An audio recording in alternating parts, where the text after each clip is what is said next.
माही को अपनी माँ का आखिरी खत मिल चुका है और उस खत को पढ़ने के बाद माहिद की पूरी दुनिया जैसे बदल गई है। वह खत सिर्फ कुछ शब्दों का कागज नहीं था, बल्कि उन सच्चाइयों का आईना था जिन्हें माहिद ने कभी समझने की कोशिश ही नहीं की थी। अब तक वह अपनी माँ को गलत मानता आया था। उसे लगता था कि उसकी माँ ने उसे छोड़कर अपनी जिंदगी चुन ली, कि उन्होंने एक माँ होने का फर्ज नहीं निभाया और अपने बेटे को अकेलेपन के हवाले कर दिया। उसके दिल में अपनी माँ के लिए गहरी नाराजगी थी, एक ऐसी शिकायत जो समय के साथ और मजबूत होती चली गई। लेकिन जैसे ही उसने वह खत पढ़ा, उसकी सोच, उसकी भावनाएं और उसके सारे सवाल एक एक करके टूटने लगे।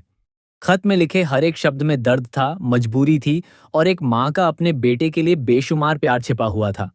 माही को यह समझ में आता है कि उसकी माँ कभी उसे छोड़कर जाना ही नहीं चाहती थी। वह तो हालात की मारी थी। उन पर ऐसे फैसले थोपे गए जिनके खिलाफ जाने की उनकी हिम्मत और आजादी दोनों छीन ली गई थी। घर के लोगों का दबाव इतना ज्यादा था कि उनकी अपनी इच्छाएं, उनके सपने और उनकी पहचान सब कुछ धीरे धीरे खत्म कर दी गई।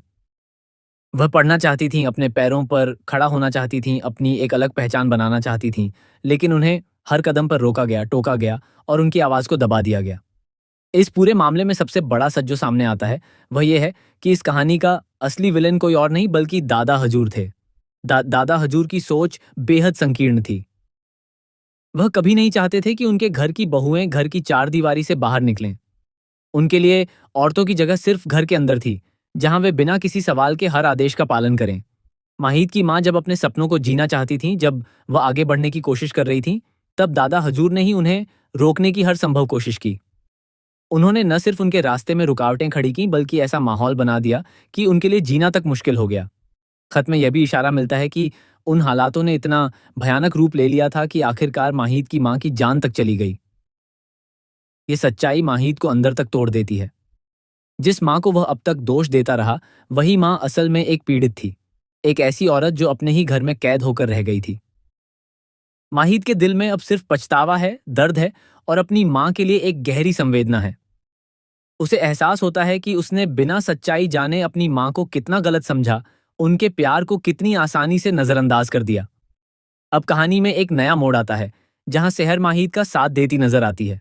शहर न सिर्फ उसे संभालती है, बल्कि उसे सच के साथ खड़े होने की हिम्मत भी देती है। वह माहिद को यह समझाती है कि अतीत को बदला नहीं जा सकता, लेकिन सच को स्वीकार करके आगे जरूर बढ़ा जा सकता है। माहिद के सामने अब सबसे बड़ा सवाल यही है कि क्या वह दादा हजूर को माफ कर पाएगा या फिर अपनी माँ के साथ हुए अन्याय के खिलाफ खड़ा होगा। आने वाले समय में कई और राज खुलने वाले हैं। कई ऐसी सच्चाइयां सामने आएंगी जो इस कहानी को और भी गहराई देंगी। माहिद की जिंदगी अब एक नए मोड़ पर खड़ी है, जहां उसे अपने रिश्तों, अपनी भावनाओं और अपने फैसलों को नए सिरे से समझना होगा। यह देखना बेहद दिलचस्प होगा कि वह इस सच्चाई के साथ कैसे जीता है, कैसे अपने अंदर के तूफान को शांत करता है और क्या वह अपनी माँ के लिए इंसाफ की राह चुनता है या फिर सब कुछ भुलाकर आगे बढ़ने की कोशिश करता है। कहानी अब पहले से कहीं ज्यादा भावुक, गहरी और रोमांचक हो चुकी है, जहां हर पल एक नया एहसास और एक नया मोड़ लेकर आने वाला है।